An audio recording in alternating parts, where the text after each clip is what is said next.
Hello everyone. Today I have a build request from Dark Souls Builds and Cosplays. So specifically this build is using the Final Whisper with Poison Rune, a Mana Battery Shield, Poison Weapon, the Increased Wither Damage Amulet, Ring of Sanguine Might for increased poise damage to bleeding enemies, and the Bloodbane Ring, which inflicts bleed buildup when you inflict poison damage, which is the specialty of Final Whisper and Poison Weapon.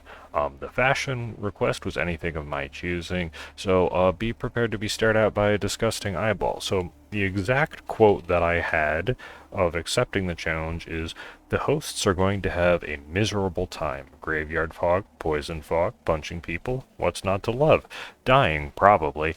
And that's not a prediction. That was a promise. Fire Emblem musician community, hit it."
Hello again, everyone. I'm back to talk a little bit of shop during a mirror match and a slight variation of the build, where my opponent here is using bleed buildup on dual fungus encrusted axes.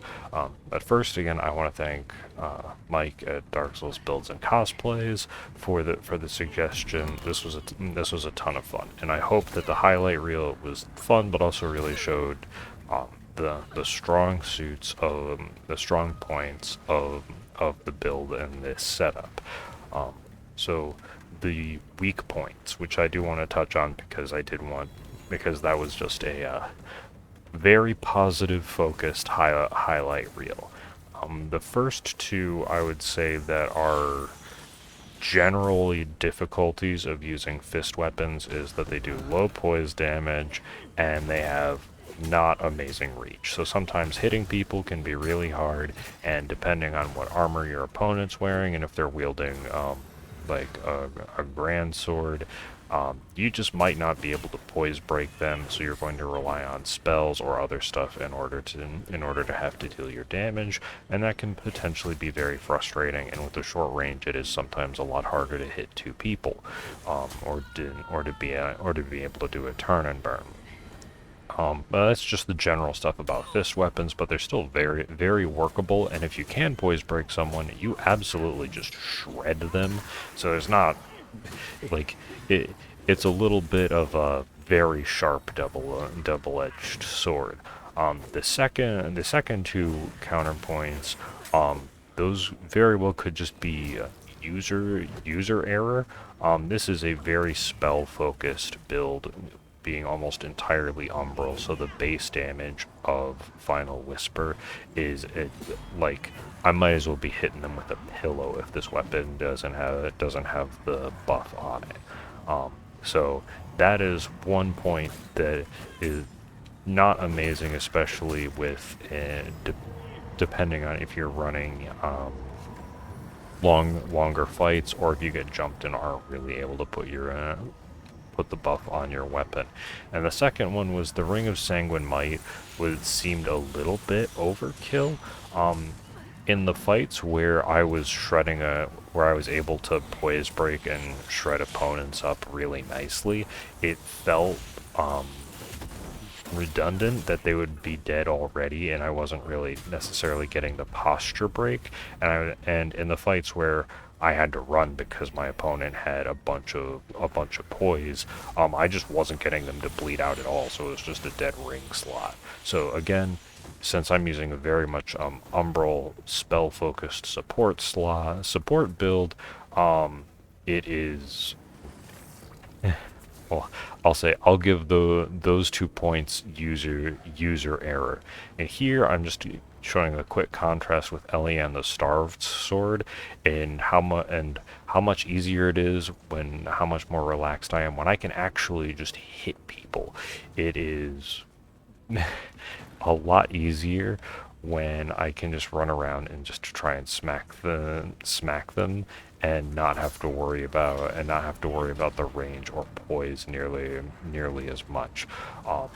But the battery setup with poison, and especially with the poison magic weapon for an umbral setup, it is absolutely wonderful. If you have a sword and battery setup, regardless of whether it's PvE, PvP, this type of stuff is like, if you maximize fun, versatility, and power, this is what you get. It's a great build. Lots of different ways you can make the flavors. It doesn't necessarily solve PvP or PvE, but it is absolutely very strong, and I highly recommend it if you are just looking for a very, very well-rounded build. Again, as this is finishing up, thanks again to Dark Souls Builds and Cosplays. If you aren't already subbed to them, go check out his stuff. It is lots of fun. Thank you all so much. I hope you have an amazing day, and I'll catch you in the next video.